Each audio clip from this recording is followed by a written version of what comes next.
কোনো চাকরি করলেন না, ব্যবসা করলেন না, আপনার ওয়াইফ কোনো চাকরি করলো না, আপনি এতদিন ধরে চললেন কিভাবে? কোথায় থেকে টাকা আসলো? 400 পাউন্ড লাগে খালি একটা রেলের টিকিটের দাম। তারপরে খাইলেন কি? বাতাস থেকে। আপনি এমন নেতৃত্ব তৈরি করতেছেন যে নেতৃত্ব আর এক দলকে বলতেছে নারী নেতৃত্বায়ন করে না। গত 17 বছর আওয়ামী লীগ যে রেটরিক তৈরি করে গেছে মুক্তিযুদ্ধের পক্ষ বিপক্ষ, আপনি এসে তো একই কাজ করতেছেন। আপনি একটা কোম্পানি খুলছিলেন, সে কোম্পানির নাম ছিল কি? White and blue. এই কোম্পানি আপনি বন্ধ করে দিলেন। এই কোম্পানি আপনি 2017 সালে বন্ধ করে দিলেন। তাহলে আপনি কোনো চাকরি করলেন না, ব্যবসা করলেন না, আপনার ওয়াইফ কোনো চাকরি করলো না, আপনি এতদিন ধরে চললেন কিভাবে? কোথায় থেকে টাকা আসলো? আপনি বলতেছেন বাংলাদেশ জামাতে ইসলামের আমিরে জামাত কিভাবে 3,20,000 টাকায় মাসে চলে। আপনি আপনার ভোটের ইয়াতে কি দিচ্ছেন জানেন? আমি দেখাই দিই, বলে দিচ্ছি আপনাকে। আপনি যাকে নেতা নির্বাচন করতেছেন সে বলছে তার মাসিক ইনকাম হচ্ছে, বাৎসরিক ইনকাম একক দশক শতক হাজার লক্ষ 6,76,353 টাকা। 1 পাউন্ড সমান 170 টাকা।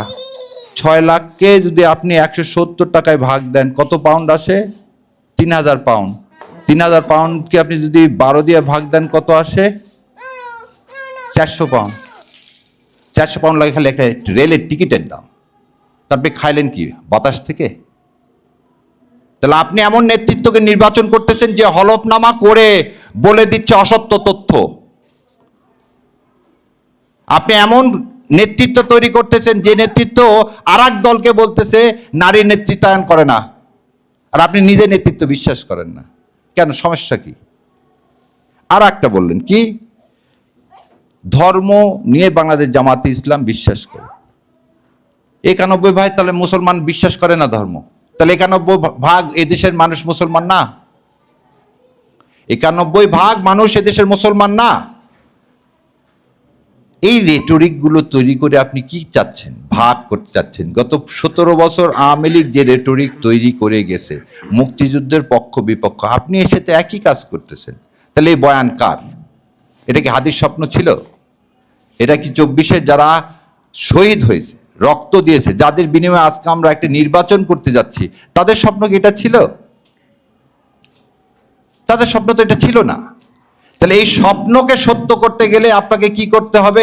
আরো একটা জিনিস দেখেন, মানে এই কথাগুলো বলি যে ওই ভাই চলে গেলেন, উনি বলে গেলেন না দুইটা কথা। আপনি 45 জন ঋণ খেলাপিকে নমিনেশন দিয়েছেন, তার মধ্যে 7 জনের হাতে আছে 5,000 কোটি টাকা। 7 জন লোকের আছে কত হাজার কোটি টাকা? 5,000 কোটি টাকা। তারা এই টাকাটা কার? পাবলিকের টাকা।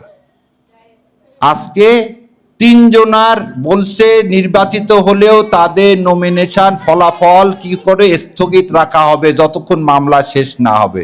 কি কারণে জানেন? একজন 2200 কোটি টাকা নিয়ে বসে আছে, 1 টাকাও ব্যাংকে দেয়নি। লোকের টাকা যার না দেওয়ার স্বভাব, তাকে আপনি কি ওই সংসদে পাঠাবেন আপনার পবিত্র আমানত হিসাবে?